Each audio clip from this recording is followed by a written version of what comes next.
బీజేపీని విమర్శించడం కాంగ్రెస్ బీఆర్ఎస్ కు అలవాటైపోయిందన్నారు కేంద్ర మంత్రి కిషన్ రెడ్డి.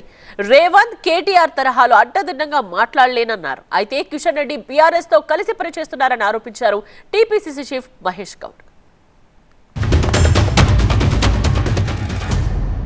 ఏం మాట్లాడతారు రేవంత్ రెడ్డి గారు? నువ్వు చేయాల్సింది ఏం చేయకుండా వేరే వాళ్ళ మీద రాళ్ళు కొట్టడము కేటీఆర్కు రేవంత్ రెడ్డికి అలవాటైంది. వీళ్ళిద్దరు కూడా మాటకారీలు. వాళ్ళలాగా నేను అడ్డంగా దిడ్డంగా మాట్లాడలేను. కానీ వీళ్ళు ఇద్దరు కూడా ఎప్పుడు కూడా భారతీయ జనతా పార్టీ మీద, మోడీ గారి మీద, మరి దేశ సైనికుల మీద ఈరోజు మరి విమర్శించేటువంటి అలవాటు ఈ రెండు పార్టీలకు ఉంది. రెడ్డి గారు గుండె మీద చేసుకుని చెప్పాలా, ఇలా వారు బీఆర్ఎస్ ఎందుకు మిలాఖత్ కిషన్ రెడ్డి గారు ఒత్తిడి వల్లే చాలా వీక్ క్యాండిడేట్ బీజేపీ వాళ్ళు పెట్టారు. దాని అర్థమైంది బీఆర్ఎస్ని గెలిపించాలని. గతంలో కిషన్ రెడ్డి గారు బీఆర్ఎస్ సపోర్ట్తో సికింద్రాబాద్ ఎంపీ గెలిచినారు. సో ఆ రుణం తీసుకునే కార్యక్రమంలో వారు ఉన్నారు ఇప్పుడు.